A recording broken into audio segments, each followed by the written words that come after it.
guys coming or what? All right, let's go.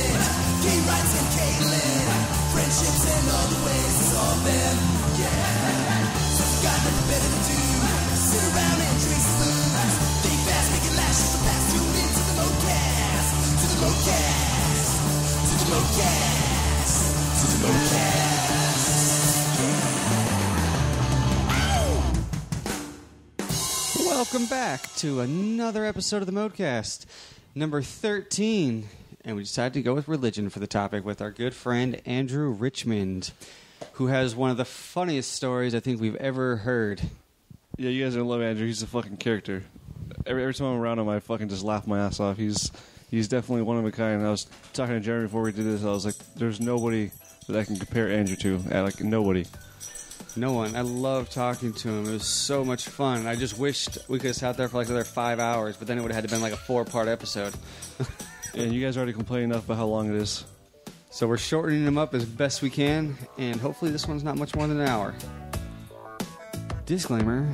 I just wanted to say that I fucked up and didn't realize that my mic cable was bad, so for about the first 20-25 minutes or so, you can't hear anything I'm saying, but I think I'm picked up enough on the other mics that it'll be okay. That, and I didn't say much, so who cares? Well, here's Andrew.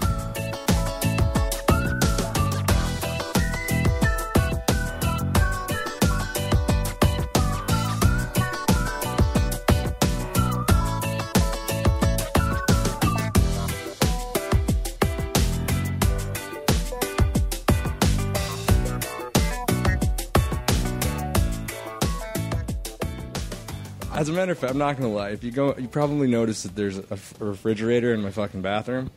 Yeah. The only reason I have that is so I can go up to the desert with it and just shoot the shit out of it. But, yeah, I never do that, do I? So now I just have a fridge. I look like a serial killer. You should see. Dude, I've had people over. Wait, there's a fridge in your bathroom? Yeah, there's a fridge in the bathroom. I've had a few girls come over after, like, a Tinder date, and they're like, Yes. There's a fridge in your bathroom. And I'm like, well, yeah, that's where I put the heads.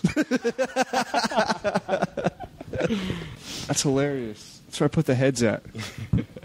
No, so like, do you even follow the church still or no? Dude, you know what? Not really. Not anymore. It's kind of crazy. But now that You don't believe? No, not anymore. Really? But I mean, I went through that whole era of my life, like after 18 years old, 18 to like 24, that was more like soul seeking. You know, I went down a lot of avenues. I mean, I read the Book of Quran. I studied, like Buddhism and shit like that. And I just kind of came, and obviously the Torah, but that's, the first 5 books of the Bible. So, I read all those things, and what I came up with is everybody's fucking nuts. And I think out of all of them, the Bible made a little more sense to me, and that's basically what, like Western everything basically is derived off of is those 66 books in the Bible, how it tells you to live. That's how Western civilization, like a lot of our politics come from that too. And obviously it's working well because here we are today, and, West is the best. Hey. So, I mean, all that makes the most sense to me because there's some crazy shit that you can, anyone that becomes a fanatic, I don't even care if it's a baseball team, if you become that much of a fanatic about it, then I think it's like what we're talking about mentally. It like snaps people and they like bleed for it. They want to die for it. And it's like, why, asshole? Like, just because you believe in something else. It's kind of fucked up. And you don't see a whole lot of, I don't know, you don't see Christians going out there and martyring people, But I mean, last time I spoke with you, I think it was, we actually talked about Mormonism. I think it was like 5 years ago, and you were still saying you believe. So what snapped? Like, what did you read that? Wait, hold on. You keep saying Mormonism. Yeah, I'm not a Mormon, motherfucker. I thought you were Mormon. No. That's why I asked you. That's why I asked you before, because I thought could have sworn you said you were Mormon. No, I think the last time we talked, I was telling you I was reading the Book of Mormon. That's probably what it was. Yeah. That's probably what it was. Which that thing is a fucking crazy pile of shit. I'm serious, man. That religion's so kooky. Well, it can't be any more terrible than Scientology. I don't. I want to get I kind of want to get into Scientology because I know nothing about it. There's the documentary Going Clear. Yeah. Have you seen that? No. It's worth watching. See, but then I heard there's Scientologists say that's nothing like us, and it's like, oh, I just. Wait, so are you Christian? Hold on. Are you Christian? I'm nothing, dude. I'm probably more agnostic than anything else. Yeah. I believe in science. Is it more the religion that turned you off? Because most people, pricks that go to church, those are the worst people. Oh, Christians are the worst, man. the hypocrisy is what bothers me about Christians. That's exactly right. Let me sit on my high horse and judge you, motherfucker. Let's wait till you do something bad. Let's go rat you out, motherfucker. That's the biggest thing that bothered me, because it's like, wait, aren't you supposed to not judge? I'm confused. No, well, they read the Bible that week, so they're good. God forgives. God forgives. Well, as I've gotten older, it's hard. It's not so much that I don't believe in God. It's more that I don't believe in religion. Yeah. Because when I was younger, it was like, I'm an atheist, and now I'm on your side. I'm more agnostic because I can't say there's no God. I cannot say that. No, I've never neither. seen proof. No, me neither. Fuck. What if they're all there? I don't know. Who fucking knows? So how many books have you read on religion? A lot, dude. He just said everything besides Scientology. I read a lot of them. But that was kind of like my schooling as well. I did a little extracurricular. I didn't need to read the Book of Mormon. I just wanted to. I just that kind of shit has always fascinated me. Growing up, it's always been why are you here? What is the point of all this bullshit? And that hit me right at 18, especially because I'm hanging out with a bunch of knuckleheads who just want to do drugs and fucking get in fights. That's all they wanted to do. And I noticed that it was just dude, if I go down this path, I'm either dead or in jail. That's it. So then it was just all right, well then why the fuck am I here? What's the point? If I'm going to have to leave all of my friends and basically my family, I'm going to have to figure out why. So that's when I was just well, let's go find it. And that's when I went to Hawaii, and that's when I started doing that shit. And then... You were in Hawaii for a year, right, with your band? I was in Hawaii for 4 years. I was there for 2 years with an organization called Youth with a Mission, and that's a Christian missionary-based cult. And then, Cult? What did you guys do out there? Pray to Lauren Cunningham? No, that's not true, but kind of. Out there, we just, it was just more seminars, weekly seminars for 3 months, and then another 3 months you get to go somewhere exotic. And I went to Africa and got to travel all to those countries. But the 3 months that you're there, it's just kind of bullshit. It's just they're just people who are Christians who believe in YWAM that go up there and talk to you about how to be a Christian and what it means and stuff like that. And so that's what you did in Africa? You went and just talked to people about being a Christian? Africa was different. This was great. And I actually this is one thing that I've always missed about, at least being the Christianity part, was getting to travel and watching my work and it affect people's lives, and it was tangible, and seeing if you build someone a fucking hut, you know what I mean, or a garden, and then you start to see while you're there it's starting to sow its seed, and you get to see people's reaction, how happy they are, how stoked it is, and it's dope, you're actually changing, and you can actually see a tangible positive thing taking in effect through your own hands. That's amazing. So that you guys just went over there and did charity work, built things for them, and So when we first get over there, mind you, we're all 18-year-old. There's 8 18-year-olds. One, I think she was 85, little old Korean girl, and she was badass. I taught her how to say fuck. And then we had our 2 leaders who were 27, 30 something, one single batshit crazy, and my buddy Jesse, he was the straight vato gangster out of LA. Turned Christian. He was the shit though, because he was always "What up, Holmes? Let's go fucking spread the word of the Lord." You see. But when we first got to Rwanda, all they wanted to do was these things called prayer walks, which that's exactly what you do. You walk around and you pray. It's so goddamn boring. And you're just oh my god, and that's all that this chick, and she was our leader, wanted to do. I was oh, this is. What does that solve? You're just walking and praying, man. That's all it is. Yeah, basically. Exactly. But because she took, once you become a fanatic, it's crazy. There's a story in the Bible, and it's in the Old Testament. It's called the Walls of Jericho, and it's here's these huge walls of Jericho that they cannot besiege the city, and they need to get inside the city, but they can't. So what they do is they walk around it for 7 days and nights, fasting, and they pray. And then on the seventh day, it crumbles down, and they fuck it up, get in there, yeah, go Jews. But that's what they wanted to do, like go walk around and pray. Or like, what are you trying to do? Knock down buildings, bitch? So I don't know why I never thought of that until now. So actually, it was one of our days off, and my buddy Mike Brown and I were like, let's go to this bus stop. And this bus stop is like the most poppin'est place in Kigali, Rwanda. And there's just like thousands of people there. So we go over there, and me and Mike, we just like start holding hands. This is really gay, I know. Start holding hands, and we're like praying, right? And then all of a sudden we look up, and there's like 300-400 people just around us. And we're like, whoa, what the fuck? And then like they're like, oh, do what you're doing to us. And I'm like, hold hands?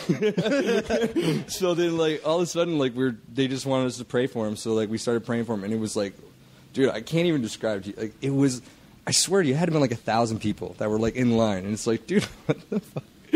You want to get prayed over by two 18-year-old little boys, and At that point, though, did you feel like, oh, we're doing some yeah, get over of here? Course, because, that was my goal, was going out there, was, like, pray for people, get interaction with them, tangibly, like I said, do good works. And just, I don't know.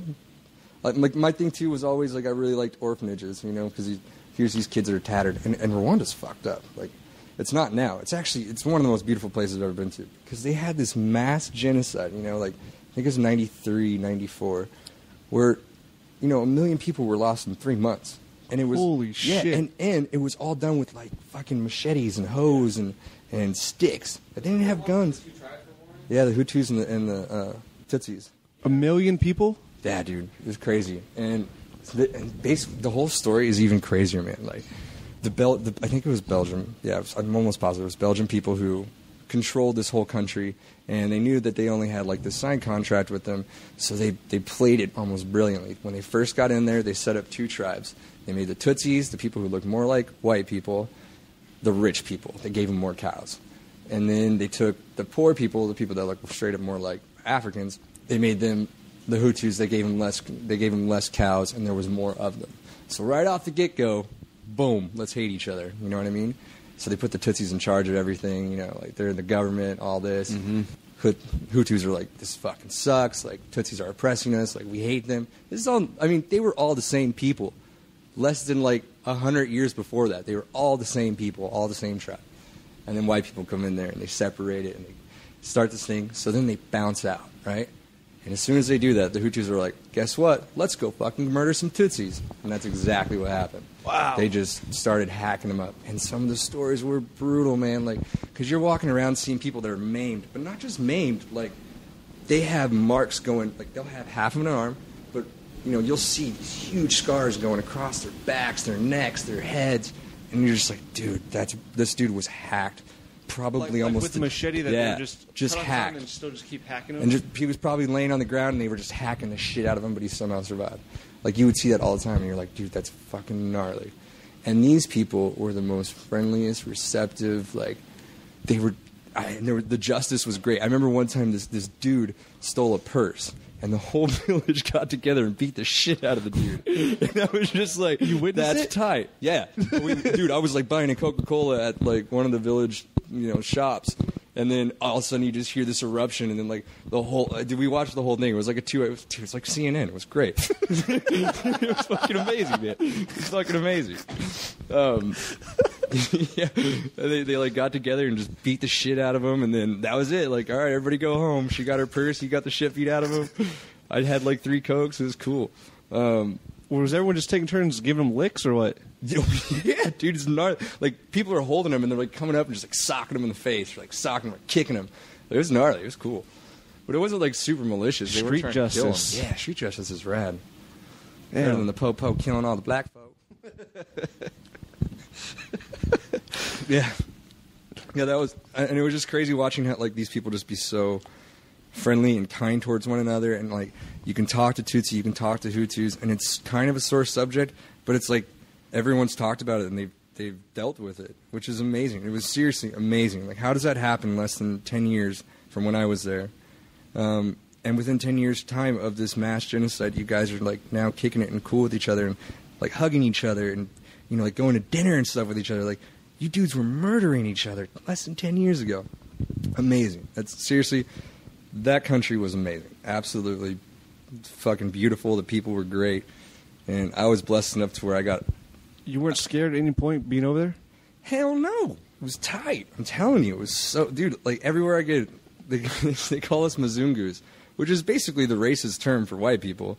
But I didn't mind. I didn't. I was like, yeah, that's right. Mzungu, what up? No, it was tight because I met up with this dude. He was an Irish dude, and he was like, hey, I'm going home for the holidays. I heard you had a motorcycle back in Hawaii. I have one here. You're more than welcome. It would be great if you can like keep it running for me.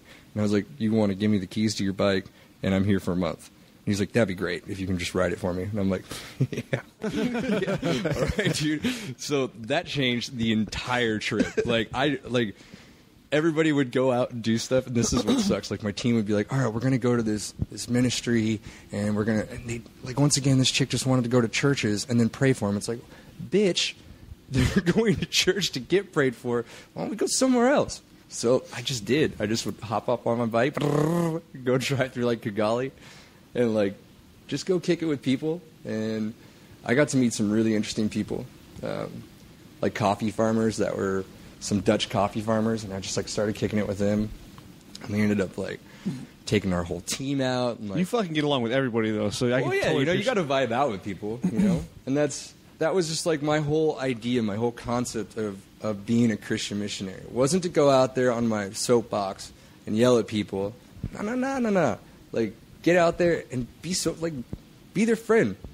Act like you truly love them, if that's what the goal is. Like, you say you love them from the soapbox kind of thing, you're just fucking yelling at someone, and that doesn't... Like, who wakes up in the morning next to their wife like, listen, baby, you need to make the eggs with extra cream? It's like, you know, like, you don't do that shit. Like, if you say that you love them, go out there and actually act like it. Well, what's always tripped me out about you is, for the first time I met you, I've known your religion, but you never talked about it, and we drank, like I said, drugs, fucking partying, you know, it's like... So I've never... trying to Christian, man. Yeah. No, but I mean, I've never gotten that, like, fucking, like, oh, like, I mean, you've never tried to preach anything. No, because I don't care who you are. People talk about you. And they talk about what you do, like what your works are. And if you're going to be a good Christian, then, you know, you need to focus on that and let your fruits fall where they may. People will get it. And quickly, like that... I mean, I don't know how many people I've prayed for and, like, went to the Lord because of me. But all I did was just kick it. And, like, I'm watching all these other people, like, trying. Like, I'm going to go save this person's life. Meanwhile, yeah, please. Meanwhile, I'm just kind of had, like, this sit back, relax, and just vibe out with people type of approach. That's the best way to do it, too, because I'm not going to trust someone up there, like, talking at me. Yeah. But you come and sit down and hang out, and then I gain my Have a trust. beer. Hell yeah. Then I'm not saying you're doing that like just to gain people's trust, but no, you were going, God, it's such. Now that I'm fucking 30 as shit, I got 30 as shit. Like I look back at God, like my I'm so 30. I look back in my early 20s, like I wasted so much time. Like I tell people all the time now, I wish I could have done something like you've done. Like just got out there and traveled. And hell, I joined the military. Why the fuck didn't I join the Navy where I could actually went and seen some shit? Yeah, well, I know some people that went to the Navy and. You know, when you're stuck up on a ship like that, or something like that, you get a little crazy. I've seen it happen. How long did it take you to adjust to food out there in Africa? Oh, my God. I'm still not adjusted to it. Awful, man. I remember the first night we were there, in the water, because you can't drink the water because everything's going to kill you. Everything in Africa wants to kill you, even the fucking water. So it tastes like charcoal. All the water tasted like charcoal. Like I just put my mouth in a fucking campfire to drink water. It was awful. Imagine having to drink that for a month. Did you have to burn? Like, did you guys like boil your water before you drank it? Yeah, Or? like all the pots were like so charred over, and it's the same pot that they cook their beans in, and this it looks like seaweed, but there's no fucking ocean around Rwanda, so I don't know where you guys got that. But they're just like, that was it. It was beans, rice, and this fucking green thing. I don't know what it was. You had to eat it with your hands, and God damn it sucked. That was Rwanda. Mozambique wasn't that bad, actually. It was a little more civilized. It was Portuguese, so, like, there's a lot of Brazilians that were over there. especially when you've been in Rwanda. Fat asses. Oh my God. Whew. It was like, it was godsend. That was actually more normal. We ate kind of like eggs and bacon for breakfast and shit like that. That was actually pretty tight. Can we hear that shit story? They said it was I think it was like the first week you were there, right? Yeah. This was great. We pretty much have a shit story almost every episode now. Yeah. This is by far my favorite shit story I've ever heard in my entire life. Did you hear about? I don't think we talked about the one where I was on a plane, did we? No. Okay. No. Let's do this one.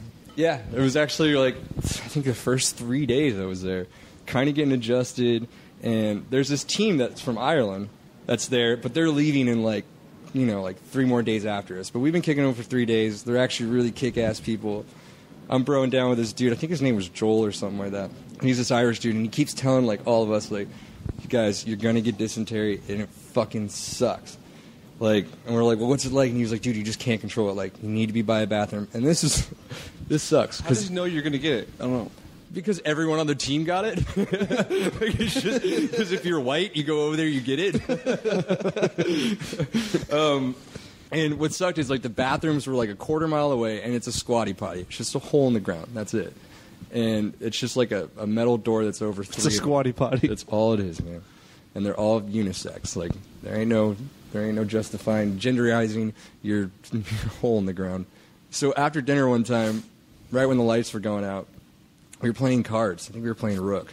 And like I just watch him on his face, just like oh shit, it's happening right now.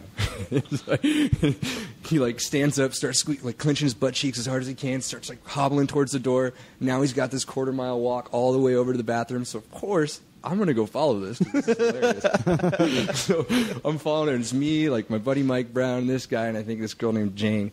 And he comes flying towards his door, kicks it with his. It's like at the same time, it's like his Jackie Chan move. He's like pulling down his pants and making this fucking thrust of a kick, and then making this turn, and just the most blood curdling scream I've ever heard in my life. Just,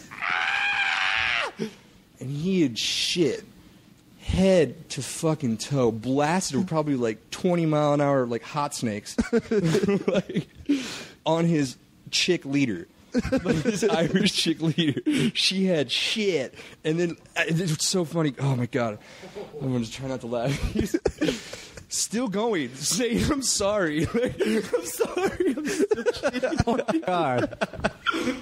And I'm rolling because I mean, how do you? Oh man. How do you come back from that one? How do you apologize for that? Like, what do you do with that? You know, you're just like, oh my God, this dude's just blowing it right I've been now. inside of you. I'm sorry. In the story, someone was already on the pot. Yeah. Okay. So his leader was taking a shit herself, and he blasted the door because she didn't lock it like a dummy, and he blasted her, and then the whole village gets together to wash her. To wash her? Yeah, because there's no running water, so you have to go to like these big bladders, these water bladders, and you fill up these buckets, and then so she's got to be in shit for like another solid 5 to 10 minutes because we got to go fill up some buckets for her. Not to mention we got to wake up all the girls in the village so that they can shower, like because obviously the dudes are going to be there, and she's crying hysterically, and I'm laughing hysterically. Dude, I got in so much trouble all the time because of my behavior. Because of my behavior. Yeah, dude. But that's. So what were we talking about this plane shit story? Oh man, that's just. Oof. Okay. So, my old roommate from Hawaii, was getting married to this fucking. I did not like her. And we went out to Lancaster, Pennsylvania. That's where all the Amish are, you know? Yeah. And it's middle of winter, so it's freezing. And you got basically like 12 dudes that are all from Hawaii, Oregon, California, who are going to be there for 4 days. And it's like the bachelor party / going to the wedding, you know? So we throw the bachelor party the day before the wedding, get a stripper, of course, who ends up becoming a really good friend of ours. She went to the wedding. Stripper went to the wedding. Yeah, it was wild, man. She took me to the airport. Dude, every time I'm talking to you, you're celebrating like a bachelor, or one of your buddies, you're going to a bachelor party. You know, that's just been the story of my life, just bachelor parties. Like, when I told him to ask him to do the podcast, he's like, yeah, I'm actually planning my buddy's bachelor party right now. I'm like, dude, how many fucking bachelor parties have you been attended? Oh, yeah. That's basically it, man. That's what happens when you socialize too much. Yeah. And then you go to bachelor parties. Anyways, so the night before we're flying out, and I'm flying from Lancaster, Pennsylvania, all the way back to Kona, Hawaii. And I'm there with my roommate at the time, Chuck, and the stripper at our hotel room. And we were like, let's get fucking hammered, right? Like, it's last night, let's just get it. Nobody else got it except for me, but I got it good. I went down the hypnotic route and drank that whole thing. Oh. And then drank half a bottle of 151 because I thought I was Jesus. I was not Jesus. I was a pile of shit. And I woke up the next morning. I don't know what it was, man. It was definitely like this gnarly hangover. Plus, I had some like barbecue garlic cheese fries from this place called Sheets. Yeah, Sheets. I know. Sheets gives you the shits. I know. And I think I had food poisoning from that. So, to get to the Philadelphia airport, it's like a 2.5 hour, 3 hour drive, and I'm miserable. Didn't throw up, had no problems with the bowels at this point. Get to the airport, and I'm with Chuck, and he's like, dude, all you need is a beer. You just need a beer, you're just hungover. So let's go get a beer. So we go into the airport together, and we go and get a Heineken, and as soon as it touches my lips, oh no, it was over. It was over. And I knew that, and there was nowhere else around me except for this full terminal and a fucking trash can that's right in the middle of it. And I'm like, that's where we're going. So I'm going over there, and I do like it's coming out kind of thing in my hands, and I just start vomiting in this trash can, and everyone's just like, oh my God, what's going on? Like, this fucking kid is just vomiting right in front of it, like all of us. And Chuck just starts pulling out his camera, setting it up, just starts snapping some fucking photos of me. Really solid guy. So then for whenever the plane got there, I think it was, who knows, I was just on the toilet the entire time, just vomiting. Just, bleh. So he's like, hey, dude, I don't think, because I have to go to O'Hare, so he's like, I don't think you should go to Hawaii. Why don't you stay in O'Hare? Because that's where his mom lived. It was in Chicago. So I was like, all right, fuck it. I'm miserable. So we get on the plane, and we have 2 different seats. And mind you guys, I've been on a shit ton of flights, like a shit ton of flights. And I've always had this romantic dream in my head that I'm going to sit down next to like this really pretty girl, and then, we're going to be really like cordial with each other and like, get a number, and then, you know what I mean? Never fucking happened until I get on this fucking flight. Not just one of them, 2 of them, and I'm sitting right smack in the middle of 2 of the hottest babies I've ever seen in my entire life. And everything starts happening exactly like my dream. Like, these girls start vibing out with each other. They're vibing out with me. They're like, oh, you look miserable. And I start telling them, well, that's because I'm miserable. And, like, tell them about my weekend. And they're, like, laughing. And it's, like, this great time. And I truly am miserable, so I'm not laughing. I'm just like, this is bullshit. So we're up in the air, and, like, I was actually doing okay. Like, I remember there was, like, this calm before the storm. I was feeling like shit, but I didn't have anything in my system to really get rid of. So I started drinking like some Sprite, eating some crackers and stuff, and then I think I have to fart. Oh man, it wasn't a fart. And then it was almost uncontrollable. Like, it wasn't just like a little dabble came out. No, it was like a patty came out, just like. yeah. So the stank was immediate, and they're like, oh, I look over at the girls, and I'm trying to think to myself, like, how are you gonna hide this one, And they're just like, oh my god, and I'm like, I have to go. Stand up.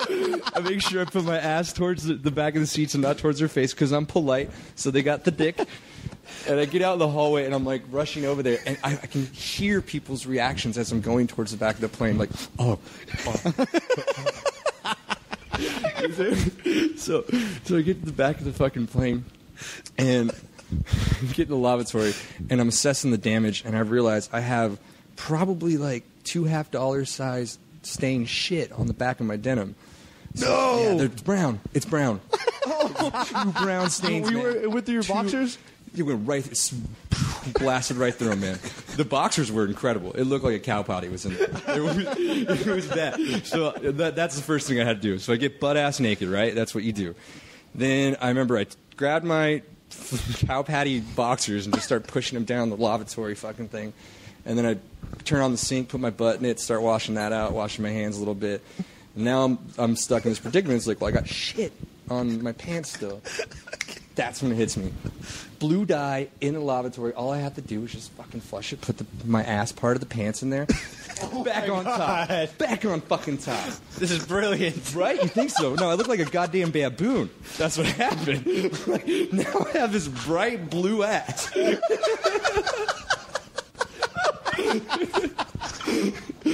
I'm going back to my seat. So going back to my seat, and the attendant's out there to meet me, and she's like, "We've moved you." And I'm like, "Oh, are you fucking kidding me?" They moved you because it smells? Yeah, because the girls didn't want to sit next to Poopy Pants Richmond. Poopy Pants Richmond.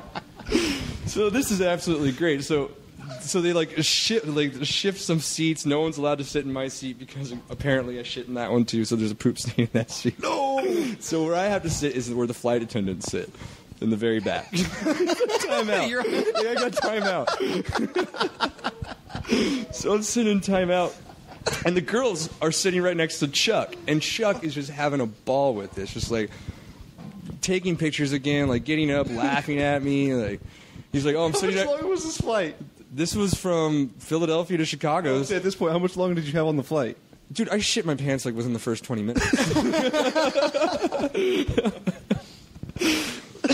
Oh, fuck. So, we do land, and mind you, like I'm in and out of that lavatory. That thing was like my best friend.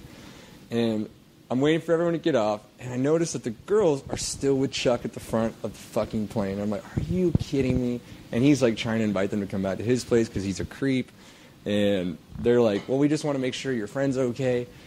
And this is super embarrassing for me because I'm not in tip-top shape. So I think Chuck actually did something really nice. He grabbed my bag for me, my carry-on. And right when I'm walking out, they're like laughing at me. I'm still miserable. And as soon as I hit that, from the plane to whatever that thing is called, like the whatever it is. Oh, walkway thing? It was happening. It was happening bad. Like shit was going down. So I start like booking it, like, where's the restroom? Where's the restroom? And now everyone's laughing at me. Not funny because it starts coming out, and I cannot. Hey, you have no boxers. I got no boxers, and there's no way for me to control it. So each step, it's like a little. It gets so bad, it's running down my legs, into my shoes. Now I'm leaving like little poop stamps. Like each step to the bathroom, I get in there and I'm like shitting uncontrollably, and I got poop, so I'm like naked and I'm shitting. The smell is getting to me, and now I have to throw up. So I try the old 180, and I blast the entire fucking stall, all the door, and just start vomiting. I don't even think I made the vomit inside of the toilet either because I was just so grossed out. I slipped in my own dude. It was gnarly. The dude next to me is like, so pissed. He's like, what the fuck? What the? There's shit on my shoe. Apparently I shit on his shoe. Like, so what do? I get butt-ass naked, and I just crawl over to the other side of the other stall, and then just start doing laundry in the toilet. And I get out, and I'm, like, soaking wet. Look like a mess. Chuck, again, is just laughing, taking pictures. You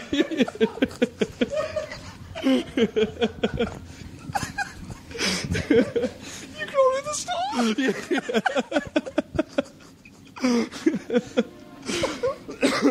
Oh, man. Yeah, man. Sheets. They don't fuck around. Oh, Sheets dude. gives you the shits. It's another day. Oh, dude. It's like the worst shit's ever.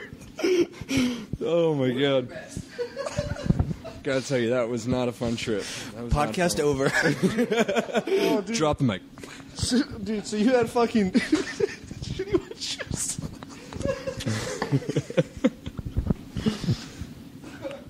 Oh, dude. That's. I don't even know where to come back from that at that point. I would have just sat in there and like, hopefully I just hung my pants over and let them dry. Dude, you know what's funny is like I wore those wet clothes on because I didn't end up staying in Chicago. I needed to go home to my parents. I had to do that. So I got my flight redirected to go into Ontario, or I'm sorry, John Wayne, and I wore the same shitty wet clothes, and I had my carry-on bag, which had like a nice suit in it, like all sorts of fucking good clothes. That's how wrecked I was, man. I was that wrecked. Well, maybe your wrecked mind was like, hey, these are already fucked. I'm going to fuck them again. You're probably right. It's probably like, dude, these things have seen some shit. I don't want to ruin the other ones. I'm just trying to picture the odor that was coming off of you. Oh my god. Put him in the back of the plane. Yeah, I was in timeout, dude. Yeah, I know, but on the next flight, you had to kind of Actually, like, I don't think I smelled that bad on the flight because there's a scent to that dyed water that there is. There's a scent to it. So, I smelled kind of refreshing, like a refreshing. Yeah, but that next flight, though, how bad was it? Because you were wet at this point. Yeah, I was just cold. I was just cold. Just cold for my shit. I was actually done throwing up and shitting. I was just cold. Oh. Yeah. That was gnarly. That's the worst, dude, when your asshole is just fucking a gag reflex. Like, there's just nothing left. No, there's... I wouldn't say food poisoning. I would say it's the 151 because that's what rum always did to me. It always gave me that. Yeah, it was a little bit of both. Oh, we can pause. Oh, yeah.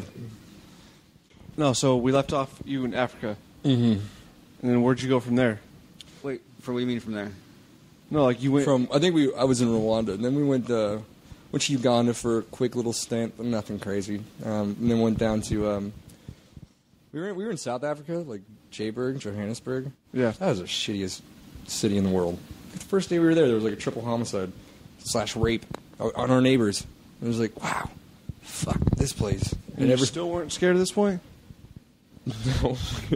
That's just being a dumbass 18-year-old kid, huh? Yeah, because you're 18 and you're like, God's got me, God's got my back, I can do anything, jihad. Dude, seriously, you like go into the sketchiest situations, but it's like, Jesus got my back. Now I look back at it because I don't really believe it. It's like, you fucking dumbass. The white boy walking down the ghetto. Oh, man. Yeah, and then we went up to Mozambique. Mozambique was cool. You know what was weird? Almost every place that I went to, in some way, shape, or form, like, transportation was given to me. Because this was another place where a motorcycle was just like, oh, you rode a motorcycle in Rwanda? Oh, you want one here? It's like, yeah, I do. So how did that play out? Awesome, because it's next to the beach, and there's quite a bit of South Africans there, Brazilians that are there. So there's, like, these touristy spots, and they're actually really, really pretty and beautiful. And it felt more like America. Like, because there's times, dude, there's some serious times when you're in the bush where you're just so like, oh my God, I don't want to eat these fucking beans, rice, and seaweed shit again.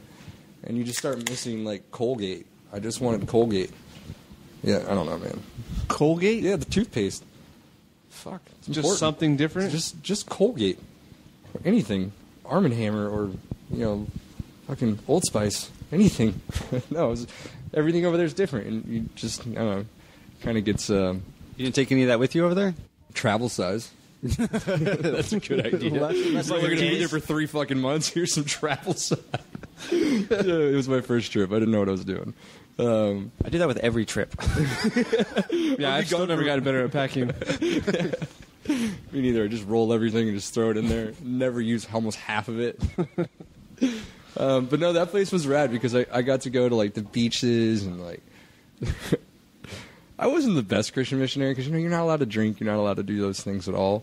And I would love to go out and go get drunk with some of the locals that were there and then come back home on my motorcycle. And we lived in an orphanage, but it was like it was ginormous, man. This place was like acreage upon acreage. So they had this house and it was kind of away from all the kids, so I didn't feel too guilty getting blasted and hammered and driving my little moto up to the house. Did you ever get in trouble?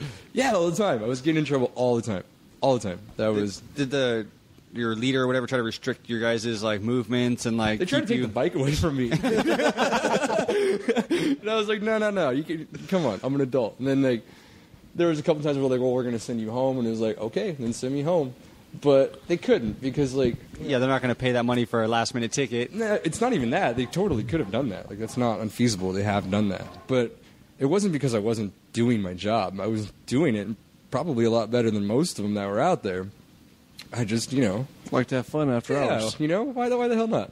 What? I don't know. I'm still confused on like the entire purpose of you guys going out there. Literally was just to like pray and preach the word of God. Yeah, man. That's like you guys can go out there and like help build. Well, you got to realize too, Totally Christians with Christians. I mean, correct me if I'm wrong because you know way more than I do. But they're going to save lives. Yeah. That's what they're doing. Because if you're not a Christian, then you're not going to heaven. Right. You have to accept Jesus as your Lord and Savior, right? Yeah. Yeah. So say aloud with me. First name first. So later you guys started doing that, like once you got away from the preacher lady, Yeah, no, she was always the walking prayer. she was always the bane of my existence on that whole trip, and she was one of the leaders. But I told you the other one was Jesse, who was his vato. So he's kind of like my boy, and that was the reason why they never really sent me home. Is because, like, no, I'm not sending him home. Fuck that. Like, he's doing his job. He's doing it well. So what? He likes to drink. I would too. And he was actually, there was a couple nights we would go just get fucking hammered. And we found this cough syrup in South Africa because we got super sick. And I don't know what was in this, but it was gnarly. Like, you would get fucked up on this. Like, felt like you were drunk and stoned. It was awesome. And then your sore throat was gone too. What was the shit that they used to do? Robo tripping? No, like It was in like Tombstone. You're Oh, on there's the a cough fucking syrup. I forgot What? he was drinking. in Tombstone, where his wife was addicted. It's like a morphine drink almost. Oh, no, they were drinking, I believe it was morphine, or I believe it's some sort of morphine. Yeah. That's what you guys are having over there. What? Morphine's tight. Whatever it was awesome. So you guys are just buying cough syrup and getting fucked up on cough syrup? Yeah, that was cool. So, I mean, I would just go. I wasn't like I was doing it all the time, but if you have a weekend and you're off, hell yeah, I'm gonna go. Let's go hang out over here. It's really cool that you had the perspective, though, that watching the chick or whoever, talk from the soapbox, that, realizing that that's not how we're supposed to be talking to people. We actually, like you said, if you say you love people, why don't we go out and talk to them, show them that we actually care about them? Yeah, absolutely, man. Like, it's a trip to hear that you had that perspective at 18. Well, I mean, honestly, I've always been pretty sensible. Like, at least in those regards. I mean, I do stupid shit all the time. Trust me, but I know I'm doing them. You know what I mean? And I've always had a different approach, especially like when someone says this is the way that you have to do it. My first thing is why, and fuck you, let's try it a different way. I was just rebellious. I was just an asshole kid.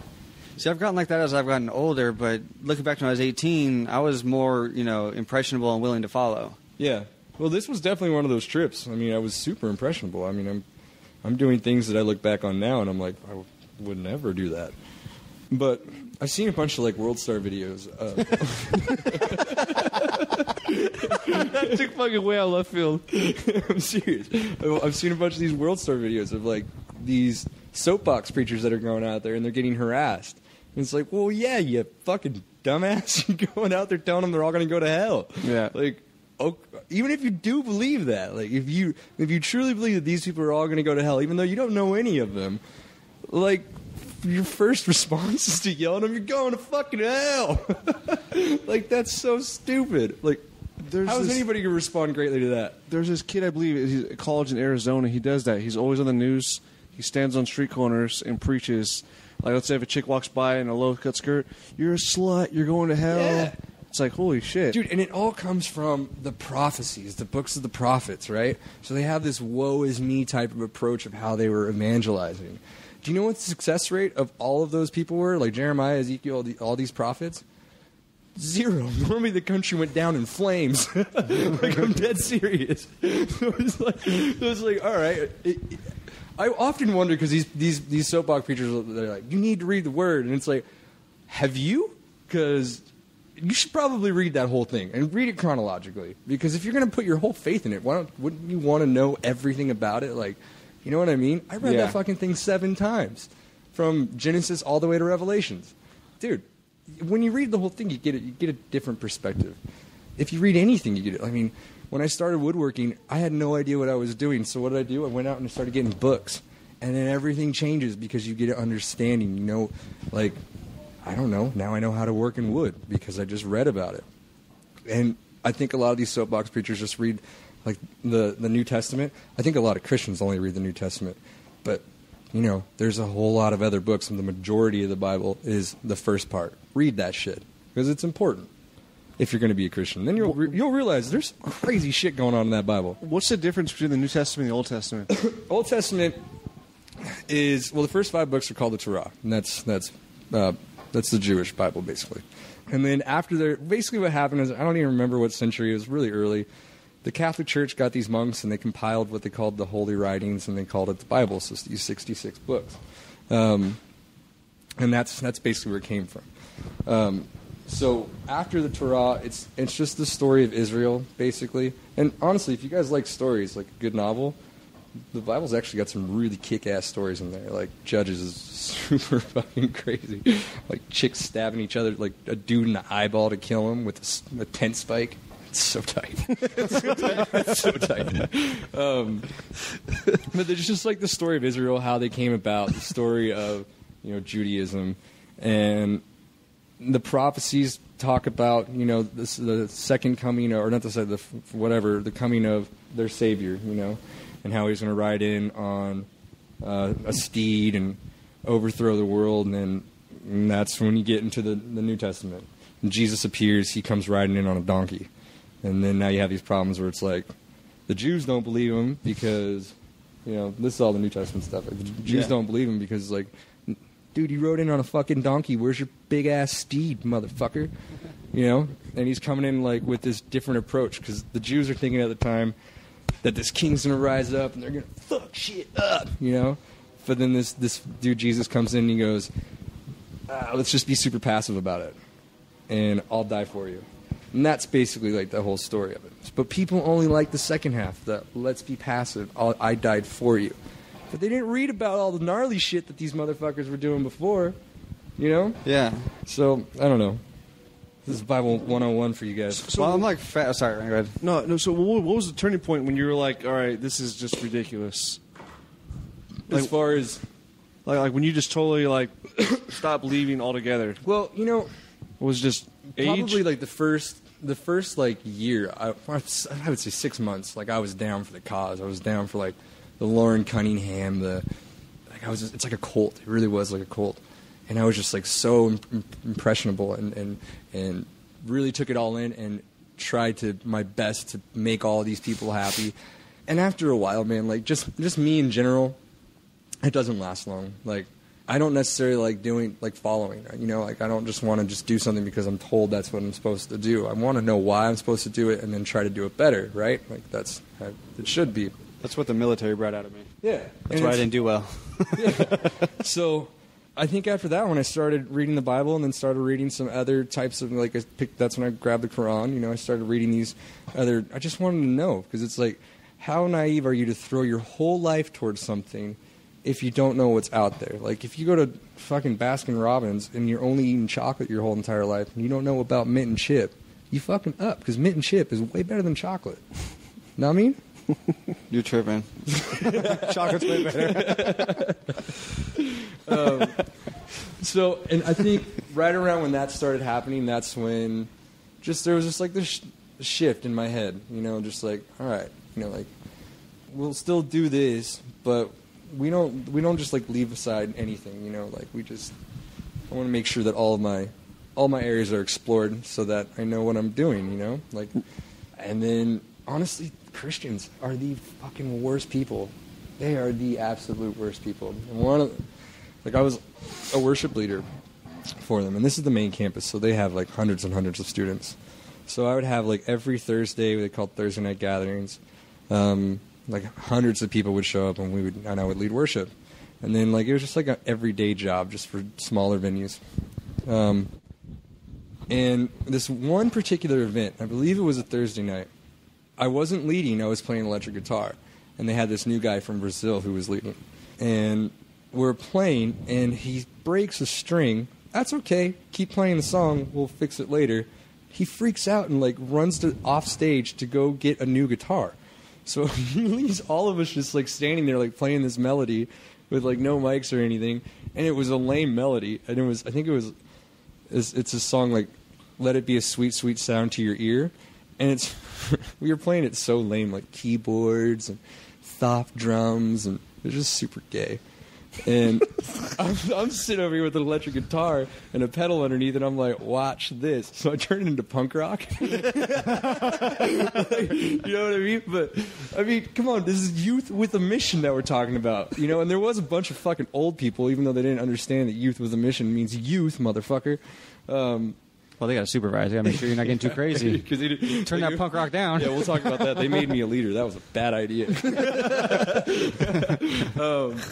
But yeah, so I turn into punk rock, and like everyone starts like getting into it and like having a good time. Like I watch the whole crowd and like all having a good time, and we start singing the song, and then he comes back, and then we finish our set. The next day, I get called into the board of administrators, and this guy Peter Sayer, like little bitch that he is, doesn't approach me, doesn't come up to me at all. This is totally a perfect Christian for you.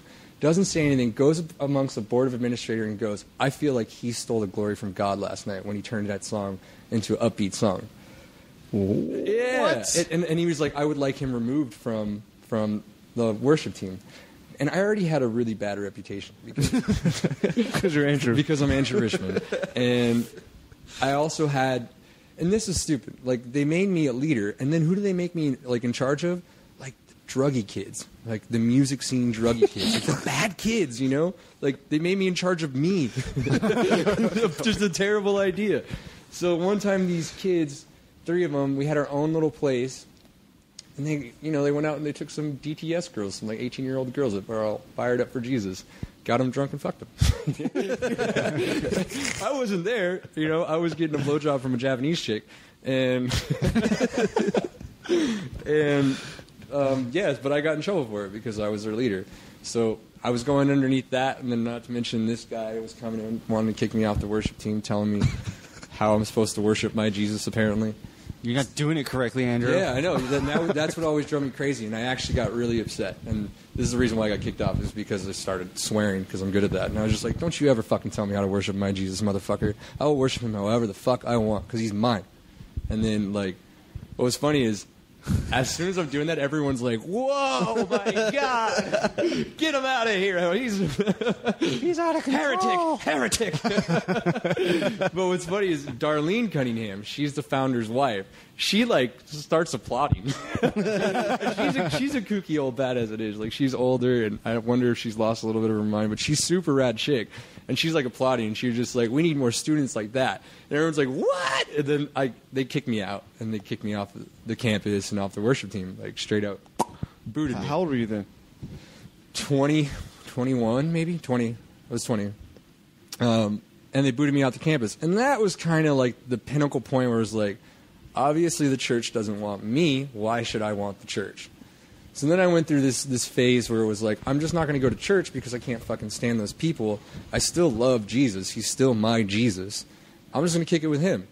And I don't know. I think just through the progression of life and everything that's happened, it definitely hasn't been easy, I think I've noticed a lot of things have been on my own power. Like I've always made these changes. I've always opened doors for myself, So you can start to just really justify, like, well, is there a God or isn't there a God? So I really don't know because I don't really focus and put a lot of effort into it. Right now I'm just here living because it's fucking shitty over here, Like, and that's kind of where it just all started changing, was that kind of mentality, that type of input. Not to mention, I still like to read about other things, but science just makes more sense to me. That's about it, like. Well, science is We're tangible. going to Mars. Yeah. We find life on Mars. What do you think's going to happen here? People are going to go ape shit. I wonder if people are just going to start like blowing each other up because they're like. I agree with that though. I kind of think that like that's kind of what keeps things on a somewhat even keel because people are so afraid to go to hell. I truly believe that. They're only Christians because they're afraid of this afterlife, which again was written in Dante's Inferno. Fuck. That's where hell is basically based off of, right? This damnation place. That's not in the Bible. It's just this dude who wrote and perceived it that way. We don't. None of us know what the afterlife is like, obviously, because we're alive. But well, you've done something that I've always told myself to do and never been willing to do it, is explore every book. Because I got sick and tired of it because we were raised as Catholics. And that just seemed crazy to me, the way they do things. Mm-hmm. Yeah, you're not even allowed to read the Bible. It has to be interpreted for you. Yeah, exactly. It's so stupid. You just sit there and kneel and let somebody else read it. Yeah, that's what's crazy too, because like you get these people who are coming out of high school or just a regular nobody, And then you put them through a seminary school, which is where they read the Bible and get told how to believe it. And then you're supposed to just trust this dude? Fuck you. And they're just raping kids anyways. Like, It's the worst part. When all that comes out, it's like, wait, what? yeah.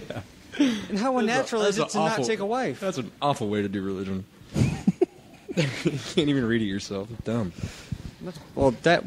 Then people who are giving it to you don't have sex. How can I trust a man who doesn't have sex? How do you just not have sex? That's why they rape kids. That's why they rape kids. And then they say that's not sex. It's totally sex.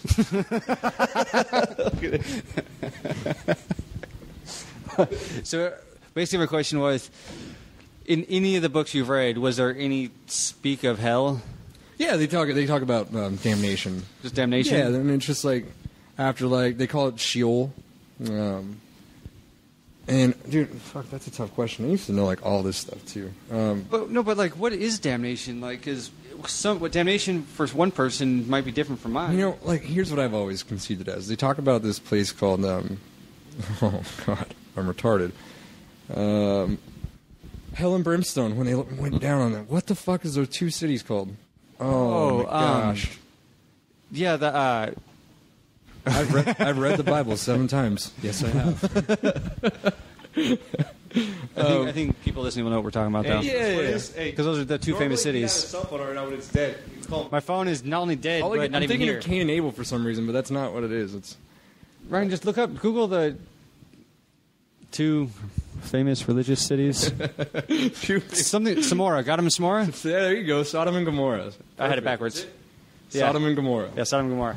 I have a feeling that, like, afterlife, if this is what, like, when I was Christian and I believed in this kind of stuff, I thought that hell would be more like Sodom and Gomorrah, where people are just running around, like, raping each other in the buttholes and not giving a shit about each other, but, like, partying, and that's what they want to do, right? And then heaven would be, like, more like Israel, where people are civilized, taking care of each other, we're in this shit together kind of thing. That's what I've always thought. When I read the Bible, that's how I always perceived it. That Sheol would be like this wicked damnation place. And that's, if you want to go there, go kick it there. Some people want to do that too. I mean, Notorious B.I.G., you know? When he dies, I don't want to go to heaven, he wants to go to hell. You're just like... Oh, shit. It's weird, too, because every interpretation I've heard of Sodom and Gomorrah reminded me of Vegas. It's basically America.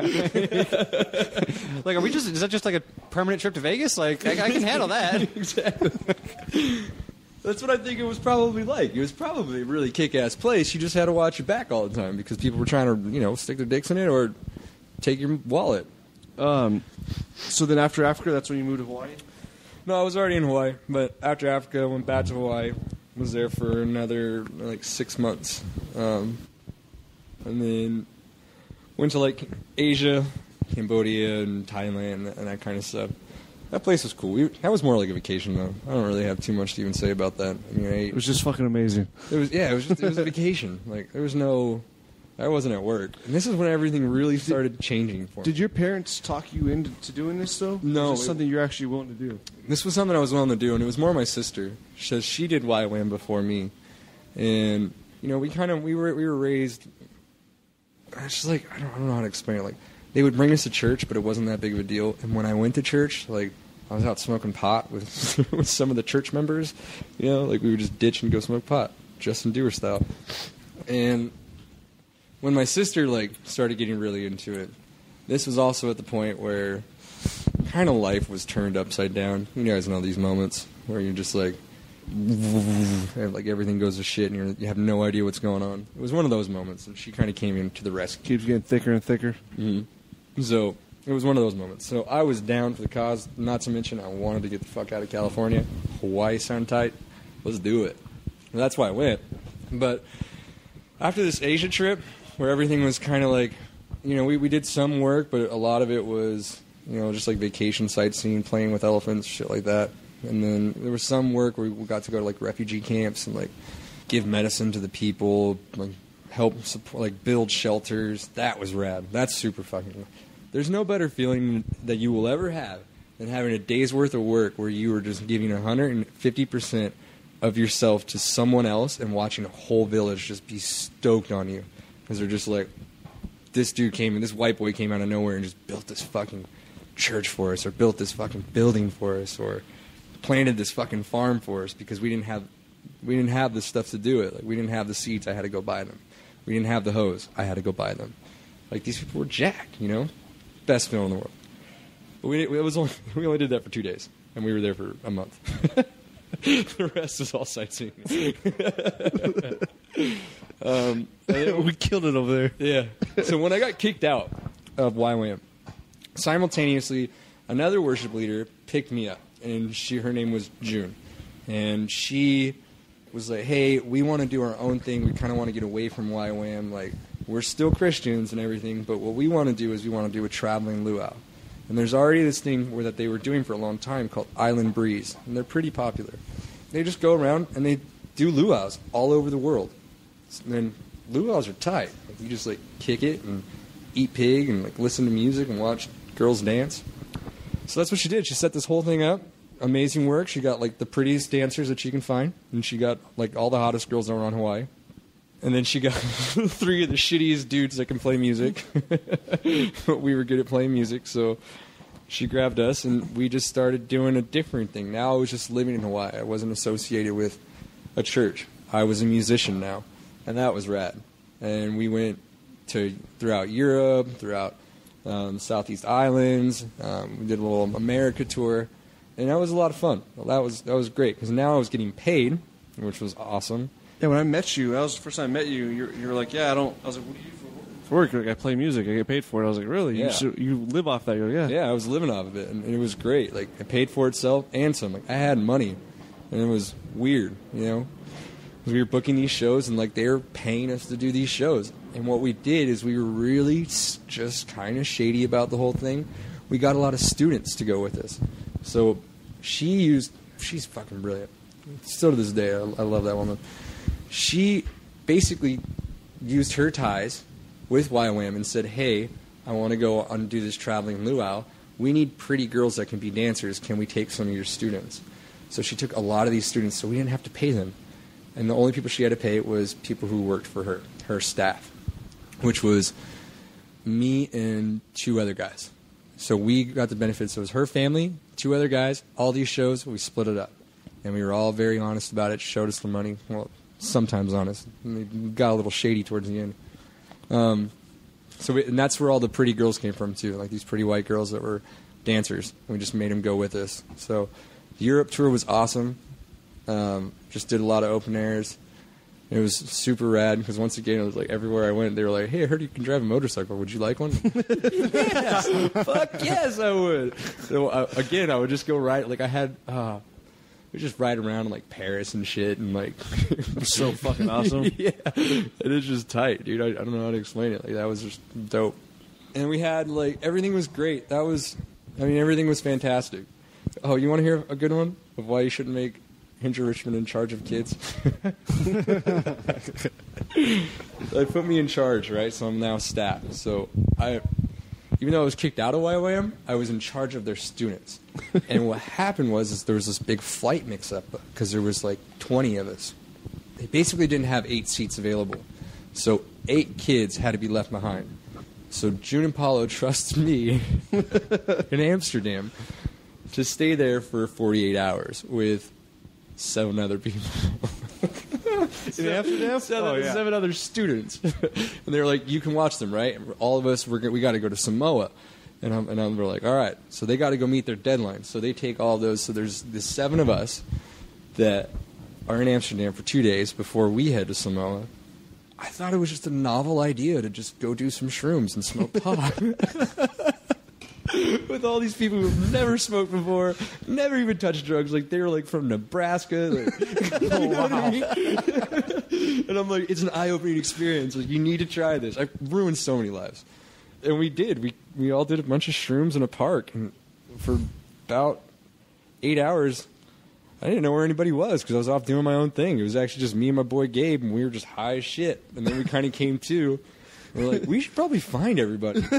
So we did, and we were still tripping balls, but like 4 hours into it, we ended up finding most of everybody except for one girl.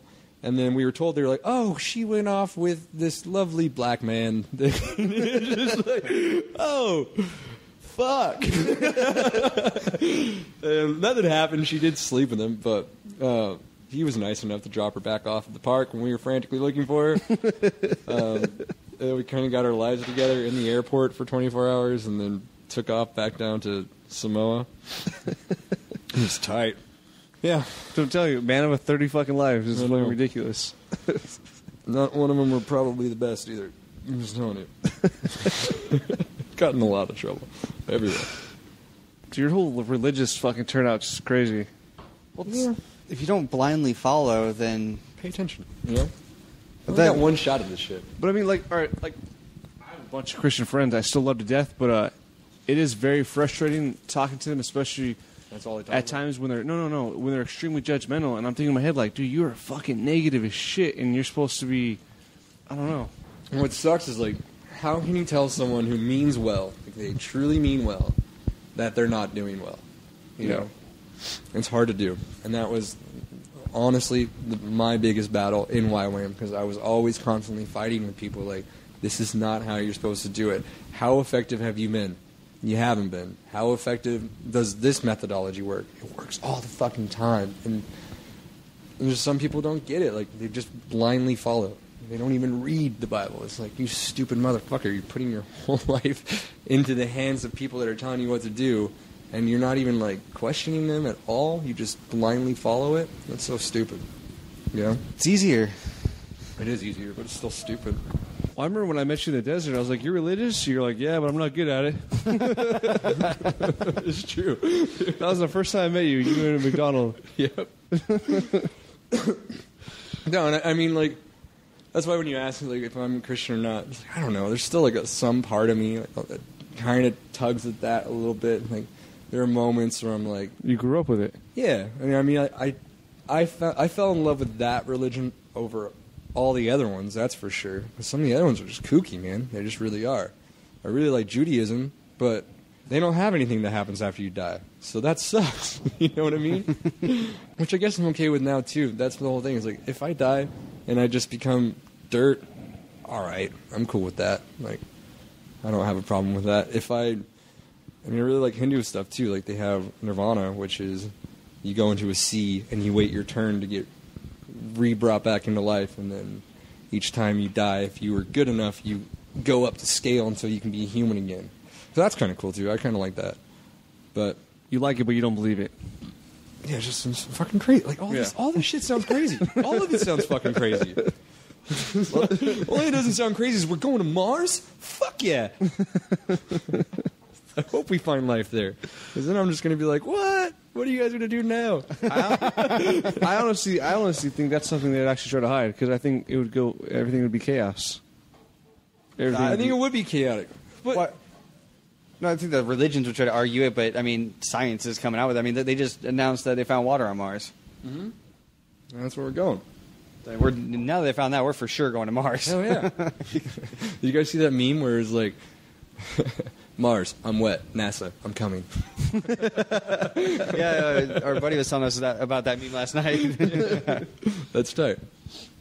But you know what drives me crazy? And this goes for almost every religion that has this. There's three of them that have this one God, right? This mono God entity that created all of this bullshit. And all of them hate, like, for the most part, the churches hate science, right? Like, they wouldn't accept evolution. They wouldn't accept all this shit. Why wouldn't your God that you believe in be so smart enough that maybe he's a fucking scientist, you dumbasses, and maybe he can do all of these things? Like, you know what I mean? You're doing nothing but probably discovering what he already knows. That would be what, like, why? How could you deny it as a church? Some of the shit that's going on. It's like, use your heads. You say that you're following this all-powerful being, and he's not capable of evolution. Come on, you know what I mean? I think we're, like, humans in themselves are getting to a point where we can, like, make test tube babies, and we can, we can populate Earths and other places through test tubes and stuff. Like, we can become gods. But this is nothing more than what, this God that we already believe in doesn't know. You know, does that make sense? Or am I Well, just like, do you think Jesus random? Christ? I mean, do you think he was just an amazing preacher? Prophet? No, I'm saying like you take someone I like think I'm saying you take someone like Hitler, who everyone like he's just got a voice that everyone follows. Mm-hmm. I'm saying is that something that you take into Yeah, I mean, account that he was just a great speaker? he could have been an awesome speaker. And I think his methodology was radically different. He's preaching something that nobody's ever heard before. So I don't know if it was as much of his voice, if he was like charismatic in that way, as much as his ideas and his logic. Like he spoke in parables. He came about this business like, first of all, the Old Testament's all about eye for an eye. You know, like if there's even the saying like if your axe head comes flying off of your handle and hits and kills a brother, the brother can kill you. It's eye for an eye shit, right? And that's how that was the law of the land. And he's coming saying, no, turn the other cheek. Like, slap me on this side, and let me turn the other cheek. So, people don't like change. But I think that was extremely important for humanity and how we were supposed to evolve from that point forward. And obviously, that's what happened. We were in the middle of the fucking gutter doing absolutely nothing because we're doing all this eye for an eye shit and, you know, just blindly following whatever rules and heretics or whatever the fuck is going on. And you have this dude who comes in and says, no, let's not do it that way. And that's what shaped basically Western civilization. Now we have these laws and stuff, you know, where we can incarcerate instead of, you know, like having someone go murder someone. You know, like my uncle was murdered. Doesn't mean I can go murder the guy who murdered my uncle. I would go to jail. You know what I mean? So that preaching, that methodology most radically impacted like all of us. Yeah. Even if you're not a Christian at all, I don't care. What that dude was talking about has radically shaped what you know today. That's for certain. So that's why I think it's funny when people get so mad at Christianity. It's like, well, you do know that's how America was built, right? Like 100% was founded basically off of Christians, and we've thrived through it, like flourished. And there's other civilizations that are doing good, but not like America good, you know? That's a really good way to look at it. I never looked at it that way. Yeah, I mean, part of the reason that people came over here was to be able to practice religion the way they wanted to. Yeah. Mm-hmm. Freedom. Which is slowly being taken away from us. Oh, yeah, no, it's been awesome. We're slowly turning into, you know, England. we're going right down their path. But I don't even, whatever, even if, it's better than being like China. All right, well, depends on how you look at it, because they run their country like a corporation. Yeah, So exactly. if you're a low man in China, then yeah, China's terrible. Yeah, that's what I would be. I ain't trying to get stepped on. It could be worse. You could live in North Korea. Everybody must get my haircut. You're such a kook. You have to get my haircut in the military? Hey, watch the fucking the Vice on North Korea. I think I did. It's mind blowing. It literally everything from the movie that Seth The Rogen interview? put out, exactly like that. It's fucking hilarious. I think I watched some of the clips on that on Reddit. Even when Not the whole they thing. try to go to this, like, take him through the mall and go, like, shopping for Cokes and stuff. They couldn't even buy anything because it was literally, like, he was like, everything that's in here, you could tell it was just shipped in. Like, all their stores didn't have food in it. Like, you couldn't, they didn't have a way for you to purchase anything. Yeah. But they had a store, but you couldn't purchase. He was like, Store so I closed. can't buy this. No, I know. Okay. Well, I'll just stare at this then. How refreshing this would be to drink this Coca-Cola. It's just going to sit there. But that was so great, though, Seth Rogen, that little fat kid. You stayed so properly, just licking the lollipop. Yeah, I didn't like that movie, actually. You No? didn't like it? No, it didn't make me laugh. If you watch the I was Vice not episode, entertained. yeah, I swear to God, watch the Vice episode first, And then watch it? the movie. It's brilliant. Yeah. I liked This Is How It Ends. That was hilarious. Especially when the devil has a big old dick. It gets ripped off during the rapture. Hey, is that how the rapture's supposed to be, too? No fucking clue. I saw that, because I was like, I've been told what the rapture is supposed to be, and I saw that, and I was like, was that what it would be? Like, people just get their souls sucked up? I have no idea, man. There's so many different theories about that. If you want to go down crazy road, start going down that road. It's fucking gnarly. What I thought was genius is when that one preacher guy was claiming that this specific day was going to be rapture a few years ago, whenever it was. a guy came out, and he was Some mathematical equation. No. He this guy started a business, and basically, he would take messages from you to give to your loved ones. You know, after you were taken up for the rapture. Yeah. That guy was a genius. Yeah. Fucking great. I remember hearing about that. Dude, there's some stupid money that goes on in churches, and there's some scandalous ways to, like, you know, get that money. There's so many gullible people out there. Oh my god, it's just retarded. Like all those like the super pastors that are like flying around on jets and shit. Like, you guys, I don't understand that. So some of these pastors, dude, they're making fucking the bill, dude, ridiculous. So Yeah. Like one mega of our, churches? one of our old coworkers, Darnisha, she was saying that her fucking pastor rolled around in a Bentley. Yeah. A Bentley, and I was like, what? Yeah. And she's like, he deserves that money though, and I'm like, no, he doesn't. All he's doing is just a good talker. Yeah. Yeah. But no, she had no problem giving however much percent of her paycheck she said she's supposed to give every fucking 2 weeks or whatever. And I was like, that's fucking nuts. And they just take it, pocket it, and Me watching him drive away in in the that- house of God. Me watching him drive away in that car, I was like, yeah, you don't need any more money. I'm okay. Right? I think it was Don't Be Menace While Drinking Juice in the Hood. I watched that recently. And there's a scene where they're in the church. And the pastor's sitting there. Don't be asking why.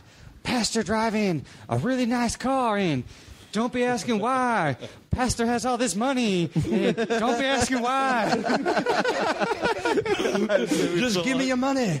Hallelujah. Praise the Lord. Another beer? Yeah. Hallelujah. It's Sunday. Oh, fuck, it is Sunday. We're doing nothing but talking about religion. Talking about religion and getting fucked up. Actually, it's funny. I didn't even plan on talking about religion today. Because after I got here, I was like, I want to know about all this shit. Seems to be a common theme whenever Ryan comes over. Dude, I love talking about religion with you because I don't know anything about it. Well, same with you. We're too lazy to read about it ourselves. Well, check this out. Jay and I always talk about it. Jay's like, I really want to know more about religion. I need to start reading more about religion. And like I said, it never happens. But then when I hang out with you, I'm like, I don't need to read. I got answers. See, that's the whole thing. See, I can start my own little cult, but Yeah. it's just basically what I've discovered, and people would follow that. See, I like watching movies, so you're my movie. Watch Passion of the Christ. You got it. I'm a Christian now. My favorite was fucking Troy. He came up to me one day, and he was like, dude, just to let you know, I got a get out of hell free card, so I'm saved. I can do whatever I want. I'm going to go fucking bang a hooker. And he's like dead serious. And I love, dude, I've seen this so many times. Like, these churches hand out get out of free jail cards. Who the fuck are you saying? Because I blessed it. Now you have this card, you can't go to hell. Like, when you get to the gates of hell, you just show them this card that this church made. It's like, no, I was not. I get to go to heaven now, right? Because I got a card. That's stupid. I can't tell you how many like drunken talks Troy and I have had with him where it's like, yeah, I think we've got it. We don't believe in God because Andrew basically showed us the light. Whoops. I think that's one of my biggest reasons I've never been able to believe in religion, because how is it that you can go out and do all this nonsense and then be saved at the end of it? You know, but that's the whole concept of it. Is like, he died for our sins. So if you really want to be a shitty Christian, which is what people are, you can go do whatever the fuck you want, and then God will save you. It's okay, you know. Like, I'm just gonna go rob this store, and then I'm just gonna apologize about it to God, and I'll be okay. Oh, fucking crazy assholes! Don't do that. But do you know what I love about you though? Nobody, I can't tell you how many fucking Christians I know that are like, I'm fucking hardcore, but don't know half of what you know. So it's Yeah. like, it's amazing to me though. So it's like, so if we like, for instance, I'm not going to throw names. I'm just going to piss people off. But so people listen to this podcast, and then I'm like, well, did you do any of that? Research? No. It's okay. So there you go. But it's like you said though, people will sit there and willing to die for it, but they have never read any of the books. Yeah, and it's so simple. It's in front of your face. You know, it's the best-selling book in the entire world. Just read it. Fucking read it. What's weird too is another problem I have with the Bible itself is that, you know, it was originally written in Aramaic on No, it was- animal skins or whatever. Yeah, so it was originally written. It was in Hebrew, some of them, Or some Hebrew, of them Greek, ancient Greek. Yeah, but they've been translated through time, and you know, they've been rewritten down so many times. That's another thing you got to worry about too. Like, these things, each revision that they have. What was left out?